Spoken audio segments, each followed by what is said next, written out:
Right now, Pittsburgh's best sports show is about to begin. Call us or tweet us. We've got things to talk about on the Ireland Contracting Nightly Sports Call. Hello again, everybody, and welcome to the Ireland Contracting Nightly Sports Call. I'm your host, Josh Taylor. Good to talk to you on a Saturday night. We got a whole lot of baseball to talk about. Pirates and Rays weekend series, kind of pivotal considering the fact that the Pirates are on somewhat of a ride of momentum right now. They've won 5 of their last 8 games. They've won 4 of their last 5 series. And if they can get a win tomorrow with Paul Skeens on the mound, that means 5 of their last 6 series. And if the Pirates are going to stay in the postseason race, the thing they need to do quite frequently and quite often is win series. And they've got a chance to do it again tomorrow at PNC Park. And to talk about those things and more, my guest this evening, she is live in the KDKA-AM radio 1020 and 100.1 FM newsroom, Suzie Cool. Suzie, it seems like every time we're together, we're talking about baseball. We got to do it again today. Let's talk about today's game. They got a nice, clean win against Tampa. They got some offense, one big inning in the third inning seemed to be the big difference. Of course, one big home run, one big swing from an O'Neal Cruz helps. And Jarrett Jones, another rough first inning, but he's been doing this a handful of times recently, has a rough first inning, starts to figure things out. Didn't do it in his last start, but a couple starts before that he did. He did that again today. He walked a couple guys, he hit a guy in the first inning, gave up a run. Then he really righted the ship, finished with 8 strikeouts on the day. So they got another strong start out of Jarrett Jones with some offense to help him out. Let's start off with tonight talking about Jarrett Jones in this start, because I think what was impressive about Jones today is that shaky first inning. Yeah, he might have done this, a couple of times throughout this season. However, whenever you hit somebody in the face with a 100-mile-per-hour fastball that just is a little bit out of control, that could make anybody a little bit more shaky than they already are. So Jason DeLay comes out, he kind of calms him down, and Jones knew, like he said after the game, I knew I had to lock it in. I didn't want to hit another guy in the face. I wasn't even thinking about my last start against the Rockies, right? I had to lock it in that moment, and then we really saw his slider and his four-seam fastball come to life and settle in. He was hitting all the quadrants with his four-seam fastball. His slider had great movement. That's why he had the ability to get those 8 strikeouts, the most strikeouts that he's had in a game since May 4th, which came against the Colorado Rockies. I think that says a lot, and I think you bring up a really good point, because when he hit Ahmet Rosario in the face, there's some pitchers, especially young pitchers, that may not mentally recover from that. They may struggle for maybe the rest of an outing. Some may struggle for an extended period of time. But I think you're right. It speaks to his ability to focus, get himself recentered, and go in there and really turn it up a notch by the time he got to the second inning. I thought the great part about the second inning was he sandwiched a pickoff in between a couple strikeouts. That second inning really showed you just how much he had fixed things and dialed in. And after that, it was smooth sailing. He gave up 1 run from there. But when you give up 2 runs in 7 innings with 8 strikeouts, most managers will take that deal sight unseen. Yeah, and you forget about that first inning, too. And just going back to hitting Rosario, I mean, you're coming off of arguably one of your worst starts, or probably your second to worst start of the season against the Rockies. I mean, the altitude, he's a fly ball pitcher. Right. It just wasn't working for him in Colorado, right? So he came back to Pittsburgh. He had to settle down, and in your first, 3 batters, you walk a guy and then you hit a guy, he's struggling, right? So the fact that he really had that mental capacity to say, hey, let's lock it in. And not only does he go, and strike out 8 people, but then he goes 7 innings. I think that shows all you need to know about Jarrett Jones. I almost called him Garrett Jones because we will bring up Garrett Jones later, but I think that shows what Jarrett Jones can really bring to the table and his maturity as a 22-year-old. And we've seen this a couple times before, Suzie. He might not have his best stuff. Maybe one pitch isn't working, and he gets the other ones to click, and he somehow manages to overcome it. And this goes back to the old Clint Hurdle adage he used to talk about all the time. You got to be able to say, so what, now what?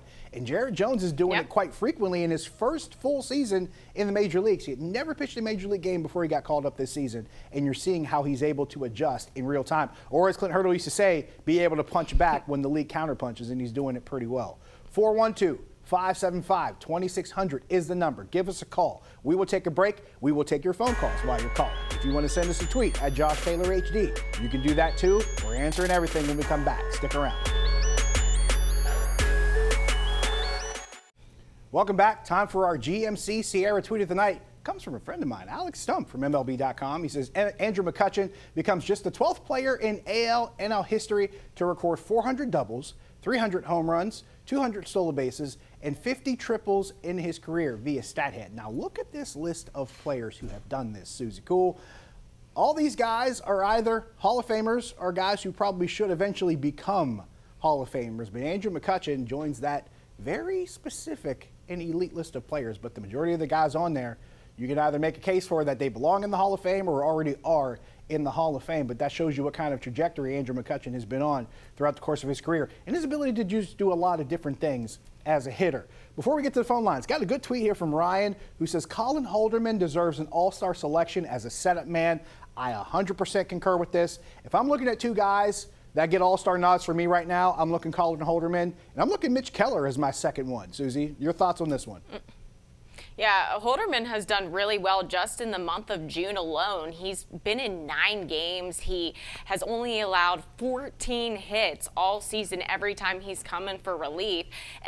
There was one outing where I think he did walk 3 people, but that was back in April. He's just been really solid. He hasn't allowed a run all of June. So if I'm going with a solid setup guy in this bullpen, because that's been something that you and I have talked about week in and week out is the bullpen woes for the Pittsburgh Pirates. But Colin Holderman has been a bright spot for them, and I think it just gets overlooked or maybe overshadowed because of everything else that's going on and trying to figure out how to really compensate for the bullpen this season. I think that's completely true. And Thursday night was on with Jason Mackey, and our tweet of the night was a tweet about Colin Holderman, about how just about every metric, Colin Holderman is, if not the best, one of the best relievers in baseball. And I think it's totally deserved. And I think you're right. I think we've talked so much about the things that are going wrong with this bullpen that we tend to ignore the things that are going right. And he is the one thing that has been going right consistently all year long. Let's go to Kirk in Manor. Kirk, you're on the Nightly Sports Call.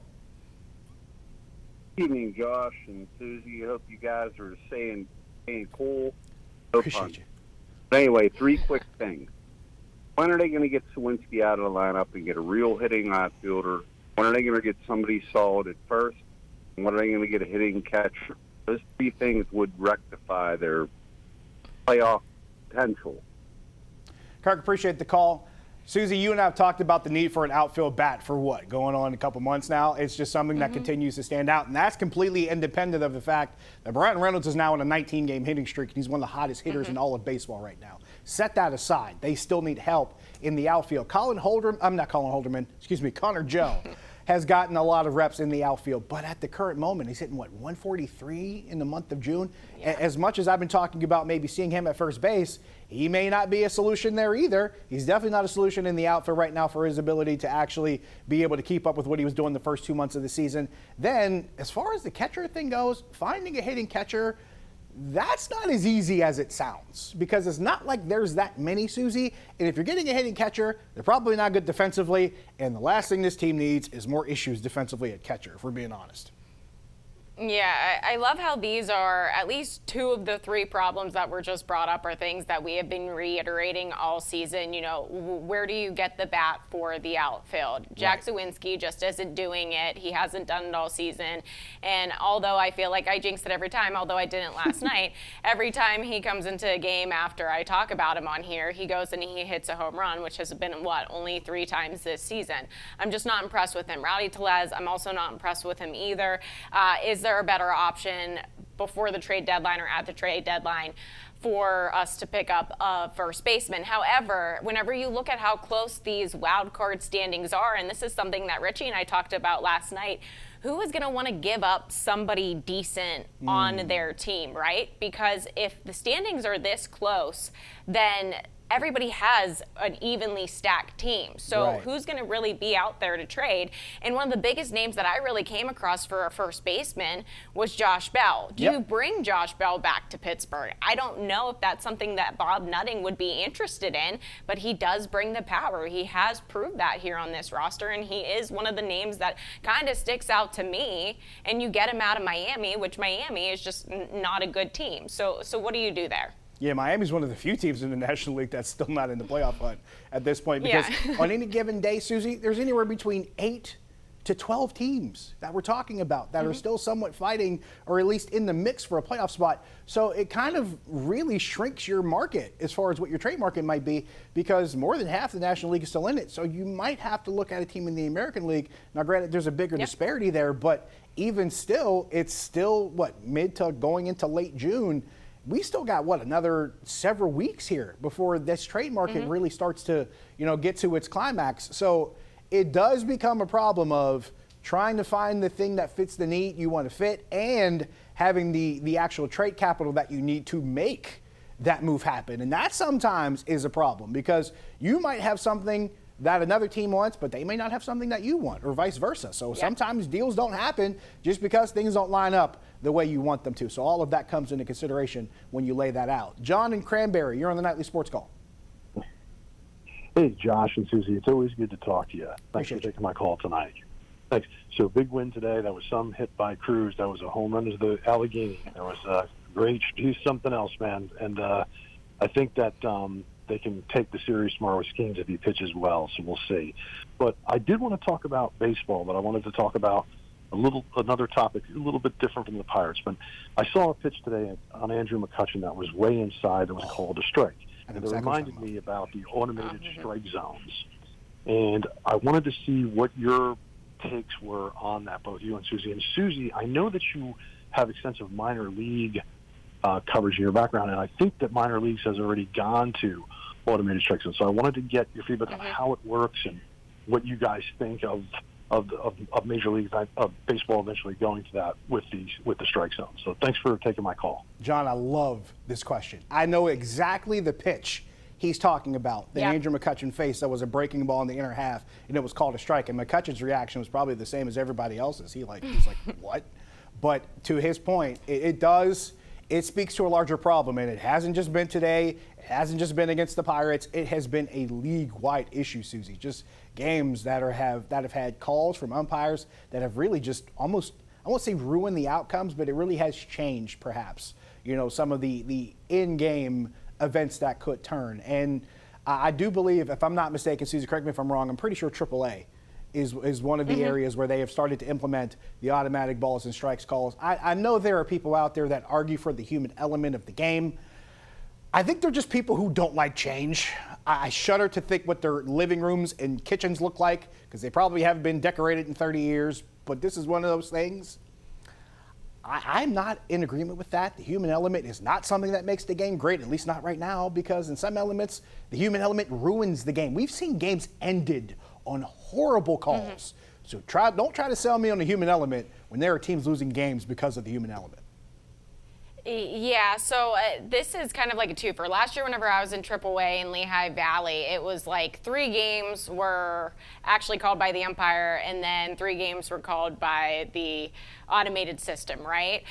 So you kind of saw it was like the best of both worlds. You got a little bit of a sample size, and what I can say is the automated system was pretty accurate. However, it really got difficult whenever it came to the difference in people's heights.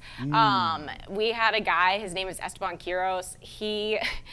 I don't know how tall he was. I think it was like 5'8". So his strike zone is a lot lower than if O'Neal Cruz is in the same lineup, right?